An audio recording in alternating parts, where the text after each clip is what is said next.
Welcome back to Heartbeat Narratives. I'm Molly, your host, and I'm thrilled today to be talking with Monroe. I've met Monroe many times over the years here in Honolulu, and I've always heard him playing beautiful music, and I'm so grateful that there's someone in our Honolulu community that shares music so broadly with people with so much love. And I ran into you recently here at this park, and I wanted to just talk story and see what makes your heart beat. Right. So thank you, Monroe, for saying yes. Okay. Okay. So where are you from? Los Angeles, which is now burning. Yeah. So this is a very emotional time for me. You know, my family passed away, and I was trying to get back there. My mom dying on Mother's Day. So when I hear these things like LA's now burning, and you know, I was over here and they kind of took all my ID, you know, this street situation, stole everything, so I had no way of contacting them. But the point is that Los Angeles is kind of going down, and it really has a real personal effect on me, you know. But now, not only if I get there, I mean, will there be anything left? You know, God. Have you been listening to the news? Yeah. Okay. And I've heard people talk pictures. But it's just it's the whole global activity. And so I think there is a higher power or a greater force, a force of truth and good. And that will prevail. What else can prevail? You know, if you look at the reality of things, life has an intention. This wasn't created by scientists or people or machines or computers. It was created by divine intelligence, something. And it's not an accident, huh? The beauty, the birds, the trees, the sky, all those things yourself, the birthing process, it's so intricate until it couldn't have just been random. So with that in mind, and LA burning and all this, I'm really dealing with it on another level. But I can see that you can't dwell on the negativity, because if you do, that'll take you down too, right? It will. I think you're right about it not being an accident. There's so much beauty in our world, and I feel like music is part of that. Yeah. How did you start playing at the instrument that you have, if you want to share what instrument you play? Yeah, the flute. Started playing like when I was a teenager, later ages, like 19 or something, and just began to teach myself. And then I was fortunate enough to run into some good musicians who would school me, and it was a great scene in Los Angeles at that time. A lot of things were going on. It was a creative culture, you know, I'm talking about the 70s and the 80s. Just beautiful, a lot of things. And this changed now too. You know, the nightclubs, natural music. You know, people were more communicating with each other, sitting on the porches, talking at night. You don't see that now. It's too much paranoia, huh? Yeah. So that's back to that thing about not being an accident, because those kind of people weren't an accident neither. We're given a conscious mind and a spirit to sense. Even children have to learn and see. It's not like you just know it all. So humanity doesn't know it all, because it wouldn't be in this mess. And I don't want to complain about it, so back to music. Playing music was a way to go around the world. I lived in Turkey, France, Germany, all the places playing flute for people. It was beautiful. In Italy, Nero, come. Just beautiful experiences with music and meeting people. Being a street musician, like a gypsy, just traveling, and ended up here. But the flute is a passion. I even have music in some of Queen Latifah movies that I never got money for, other things, because I kind of dropped out of society. But you know, like some of the articles, you look at the New Age, the name Sulubika, there's music there. Is there really? Yeah, there's music there. You can look me up online, but not fully credit. So it's always, you know, that was a New Age period. Everybody likes to romance you. Oh yeah, we'll pay you this much up front, but I never got anything. And the Queen Latifah thing, wow, grossed $8 million in the first week. See, I shouldn't have left. Anyway, the point is that music and the flute gives me the idea to go.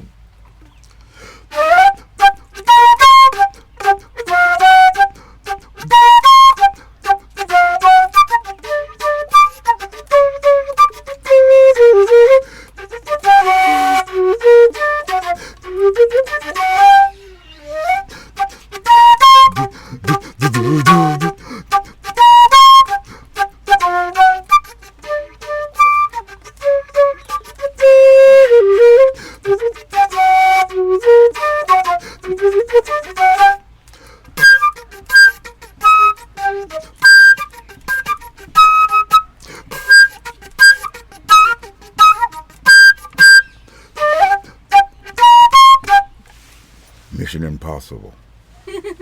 Thank you for sharing that. I didn't expect it. Well, that's what I'm missing. My mission sound impossible. Living like this LA is burning. Nowhere to go. That's Mission Impossible. Because I will get back and I will resolve this because I know it's not an accident. Because the divine is hidden, unmasked behind all creation. There is force and light. So we're going to see what happens because there is an intervention going on. And today, in fact, they're making peace in the Middle East right now. They're going to stop the war, let all the hostages free. Today, I saw that you in hear the it's news. coming down. It's coming down. So, but this is like a dinosaur and a human evolving thing. Our consciousness is part of the reptilian mind, and we're evolving out of it. That's why music and things like that are so great in painting and poetry, because it gives insight into the inner self. It leads you. It gets rid of the creature, right? The dinosaurs can't create music. Tigers and lions can't write poetry and build. So we as a people, we're at a higher level. And we don't see it, we don't appreciate it. Because we should be instituting ideas that free people from the bondage of ego and selfishness. So they're more like you, natural, and doing things to promote goodness. Thank you. You too. I was kind of paying attention to the birds as you were playing, and they're just all flitting around. Like, they must just love hearing other sounds that they can interact with. Well, personally, since you asked, they also love me. I feed them every day. Every type, the red ones, the brown ones. I mean, it's taken years, and they just feed them, just hundreds of them. If I walked out there right now, and threw just a piece of few crumbs down, you'd see hundreds of birds within an instant. Do you believe me or not? I believe you. So we don't have to interrupt this conversation. If I walked out there, in fact, as you're leaving, I'll do it. Okay. Okay, and then you can say, yeah, he was right. Watch, they're hiding because I've trained them. Yeah. Don't beg, but boy, they're all looking from the trees. They heard the music. So you're right, they do hear the flutter of the flute, but their belly's got to be fed. Yeah. How did you start playing? Just self-taught, kind of like music, but appreciating music, you know. And then listening to classical music and jazz, or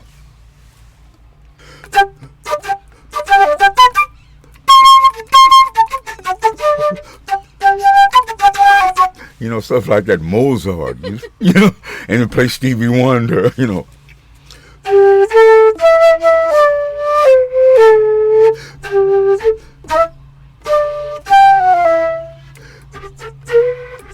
You know, stuff like that, changing it up, go to this, comedy songs, nursery songs for children, you know, spontaneous music, which in the moment, what is needed, right? Yeah.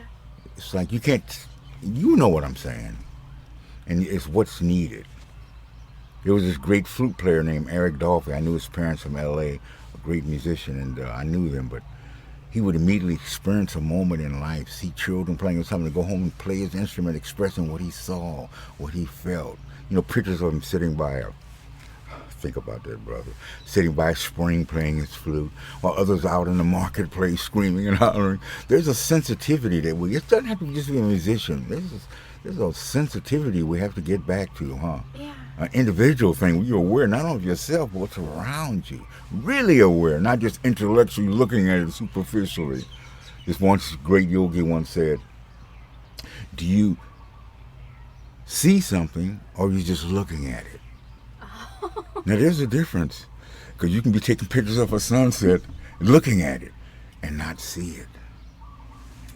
That's what he meant. That's next level. That's like a whole different way of receiving the world. Because you're not just looking superficial. Dogs can look, what are you looking at, man? All that kind of, Yeah. But when you see, that's depth. That's more profound. Yeah. So that's music. That's all connected with art. So why do you think music is so accepted by people? That's a beautiful question. I think because it's not in our minds, it's more in our hearts. You know, your body wants to respond to music. Good and bad people all like music, huh? Yeah. I think it's just something we were meant to experience. Sound in a different way. Okay. Just, it's so beautiful. And I think it's universal. Every Yes. culture has music. Wow. And And you're right. Everybody, huh? it's just a language where you don't have to speak. One guy once told me, he said, there are only two kind of people in the world. And I said, what are they? He said, those who play music and those who listen. And he's right, really, huh? In the tribes, India, all of them hearing music or playing it. Everywhere, man. So it is a profound thing. But all art, painting, right? Yeah. And poetry. What happened to those? You think art will ever come back, or will Van Gogh have to cut off his ear again? I'm being funny, but we got to take this to a level because they think we're just talking. We're not talking. Van Gogh cut his ear off because and artists die like that. They die lonely. Their art is appreciated, but it's not really seen. It's only looked at. You know what I'm saying? Like we're talking, like really. But in some cases, like you can't escape the great ones. Do you have a favorite musician? I'm sure that's a big question.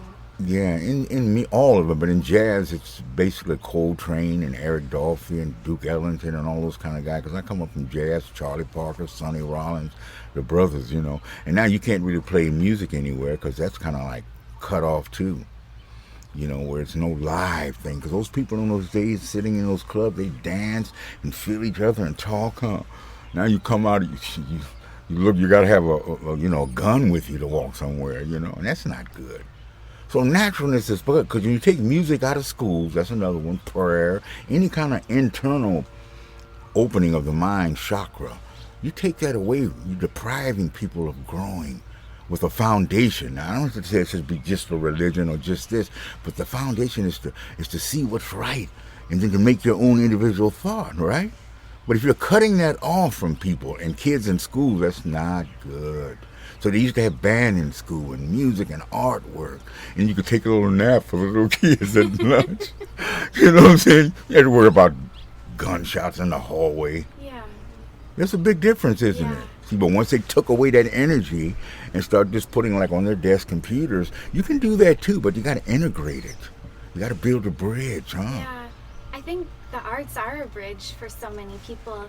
Because sometimes kids, they don't like school until they take a painting class. Wow. Or they're in choir or theater. And then they get interested. Yeah, then they get interested. And you can't, like you heard a lot of kids grew up and they played music because their parents wanted them to, huh? But it wasn't really what they wanted to do. That was my experience. Oh, really? Huh? Playing piano. But I'm so grateful that you had now. That you had that. Yes. Because your parents kind of wanted you to do it. Yeah. They wanted you to play music. Well, they were probably helping you. Did they regret it when you stopped? Well, I took piano lessons from like age 7 to 17, which is a long time. But I can read music now, and wow, good. I have an appreciation for music and art, right? So when you play and you're self-taught, I'm just like, whoa, this is incredible because you have it in you naturally. There, yeah. And that's something what your question was about, huh? How do we arrive at that? How do we come to that? It's amazing. And when you see a child just crayon, just drawing images, it's doing the same thing without it being channeled or without the repetition, which the discipline helps you become an artist. Even random, when kids are just playing whistles and going nuts and beating the walls, that's great music to me, right? I love it, huh? Not some people stiff looking at charts and saying, oh, that note was off. And you know, classical. I remember the Marx Brothers once, a night of the opera. They're sitting there, you know, honey, what's this score? And they're recording, all of a sudden in comes Marx Brothers throwing peanuts at people. Let's have what's going on, just being rude, huh? But they were showing, sometimes you can't be too strict. That's what I'm saying, right? We have to help in your way of serving. Now, what's making you do this? Got to do this, come on, see this. What's making me do this podcast? Yeah, generally to do these kind of things. Yeah, it's been a long time coming, but I had a mentor in my life who, oh, here's a beautiful black dog. Yeah, yeah. I had a mentor in my life who is from this area, actually. I'm listening. He was a storyteller, and I started recording his stories of aloha and love and living with the values of aloha. I just really enjoyed documenting these positive stories. And that was about 3.5 years ago that we started. And you would do that with various situations and different people? Yeah, yeah. Oh, wow. I have another podcast through my job. Go ahead. And then this one is my personal interest of asking people what their stories of joy are. Whether it's a hobby like yours, playing music, or sharing about a place or a person that they love. Whatever people are inspired to share, it's just fun to connect and talk with people, because we don't usually get to talk on this level. Intimately. Yeah. Even with family or strangers. I got you. And I feel like that's where I feel most alive. That's a pretty good way you're doing that. You're allowing people to express the energy of themselves. And that's a beautiful thing. Corresponding, communicating. People need that, you know? I'm sure you ran into some good situations, huh? Yeah. Really? Including this one. Okay. Right. And we can see that. I'm just a guy homeless. I mean, you know, I've been around the world and I've learned to see things. And I love it. I was wondering, when you've been playing music all over the world, what are some of those memorable interactions that you've had with people? Wow. I remember when I was at the NATO base, and I had been with a Turkish band, and we were going to separate that night. It was the last night. We'd been through Paris and France. I'd lived in Turkey for a while. And so we were going to leave that night. It was a banquet thing right at the Italian base. And so when they all left, I'm showing you how this has been the most profound musical experience. So when they all left, all these flowers were on the stage, just hundreds of them, yellow, pink, but they had needles stuck in them. And at that age, I was very idealistic. I felt those flowers. People say, oh, that's crazy. No, it's not. I felt those needles in the flowers were so sensitive. So I stayed there, pulled the needles out of all the flowers, about an hour, and I left the base. I was about the only one. I went through the gates. It was in those days very natural. About a mile down from leaving the NATO base, there was a chair in the middle of the highway. I swear, I'm not making this up. Right in the middle of the highway, and the voice said, "Be still and know that I am." So I moved the chair off the highway a little bit, not wide, high, off the road, and I took a nap. About 5:36, I got up, and I kept hitchhiking, and I came to a place called Gaeta, and I was right on the beach. And I took my flute out. This is what I'm talking about, a memorable experience. I started playing flute, because I would always carry it and play it Pied Piper style. And right within 3 minutes, an Italian dude came and said, "Nero, we've been waiting for you all our lives. We love you. Please, we have a place for you to live. Please come, let's go." So I get up and put my flute together. And then I leave. And then I go to this beautiful place, man. It was upstairs. It was a kitchen, instruments. For months I stayed there, and all the Italian musicians would come and treat me like God. So I said, "Oh, God, how do you do this?" I walk out on the balcony, and there's a mountain of nothing but flowers. And the night before I was pulling pins out of flowers, and now I'm getting a place to live with flowers. And then I called my mother and was talking about something else a few days later, because I hadn't talked to her for about 5 years traveling through Europe. And she said, Monroe, a voice told me, "Be still that I am." And then the phone rang, and it was me. So these are not coincidences. Things are working. We're under a global microscopic energy. It looks infinite, but it's finite. It's connected with everything, the ants, the flowers, the trees. So that was a story for me with music, the greatest ever.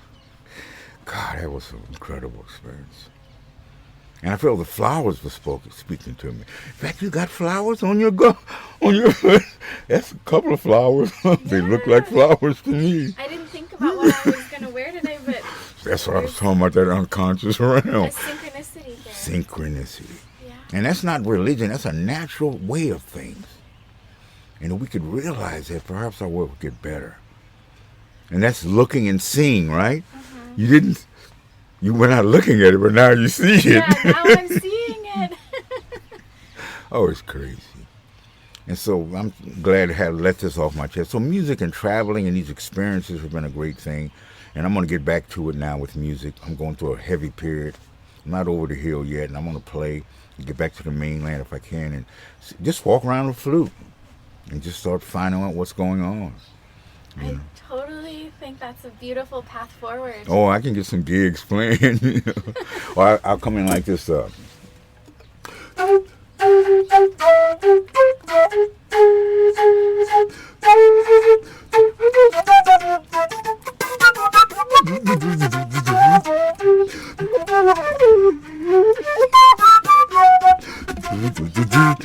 take the A train, whatever, jazz, classical, and just love to doing it.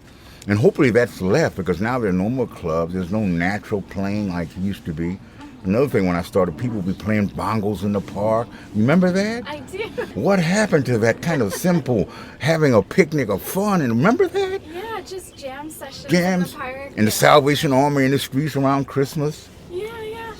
Oh, we got some cute dogs over here. Yeah. Yeah. Wow. You kind of blew my mind today. In a good way. Is this being recorded? Huh? It's being recorded. Yeah. Well, okay, that's what happens, huh? We can't plan on anything. I didn't know I was going to run into this. But you're so sensitive in the way you're directing your questions. You didn't want me to answer, well, I went here and I did this, and I went to Juilliard and I was this, and oh yeah, by the way, I got to go in a few minutes. You know, you were trying to be really humble. What is it that drives you, right? And it's music. It's that love for music, but life. Music was nothing but an aid to show me a deeper, more profound reality of consciousness and awareness. And it does that. That's what helps you, doesn't it? Mm-hmm. It does help you. When you do art, it does channel your soul. Have you ever painted or did poetry or something like that? I've tried painting. I really enjoy dance. Ooh, now that's another one. Brezhnev, huh? You heard of him? I have. Gregory Hines, those great dances. I'm talking about, you talking about that kind of dance. Oh, I just enjoy hearing music and just dancing. Oh, however freely. I feel. That's great. But growing up, I danced hula. Hula, okay, that's Yeah. a great one. And that felt really connected to culture and storytelling and... What does hula mean? Do you Hula. know? I mean, the actual literal translation, I'd have to look up. See what it means, but it's got to be something with the way of, someone told me once, I think it was aloha, a way of expressing aloha, something like that. It certainly would be. Would be, huh? Yeah, Hula it would be a is. way of expressing aloha. That's what it was. Yeah, and there's different styles. You're right, and of hula. stories that you're telling through it. Well, and those people are being very harmonious with nature, huh? And the Native Americans, all the tribes of the earth have all had a way of expressing this way we're talking about, seeing life. And it's not a resting place where one gets it right. We're evolving towards a super consciousness, a higher condition beyond our human minds. Mm-hmm. I think we're moving towards it. It may take 4 or 5 centuries, or this century, huh?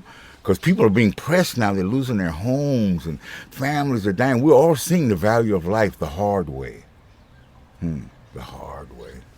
And now the Maui fire and the LA fire, what a coincidence. What a coincidence.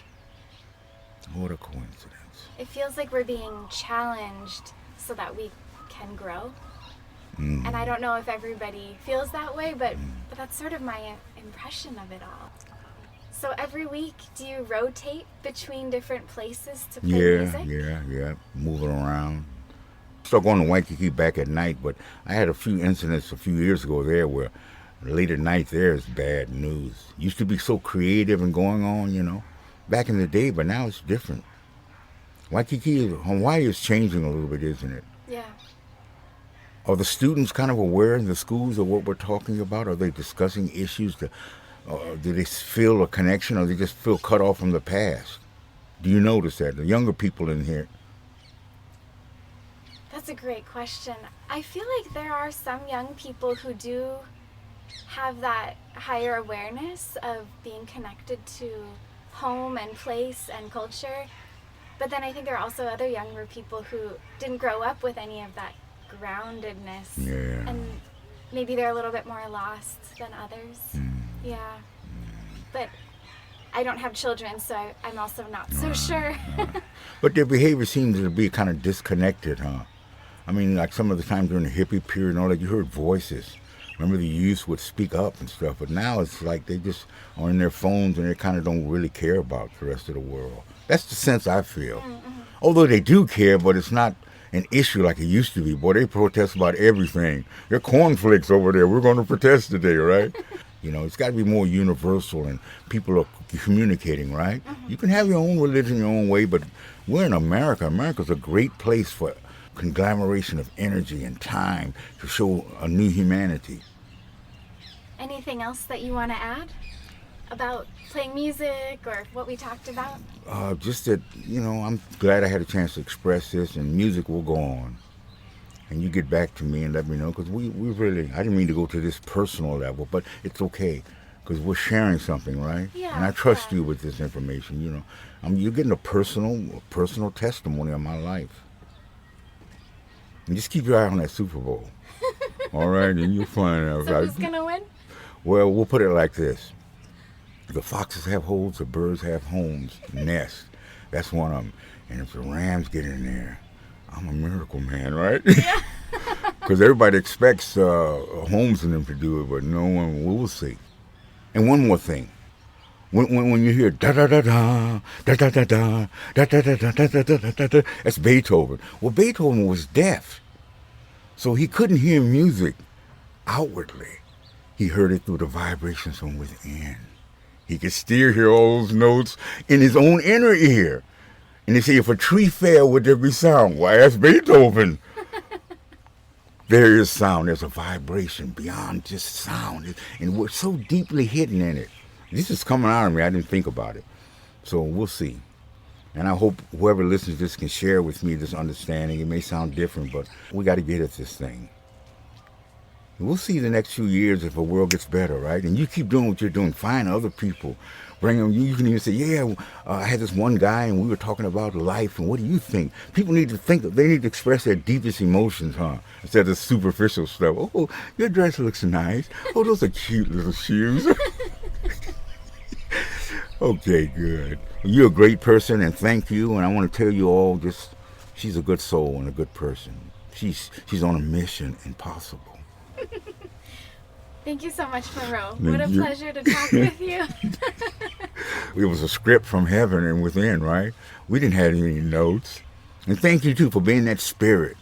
Thank you very much. Thank you. All right. Thank you.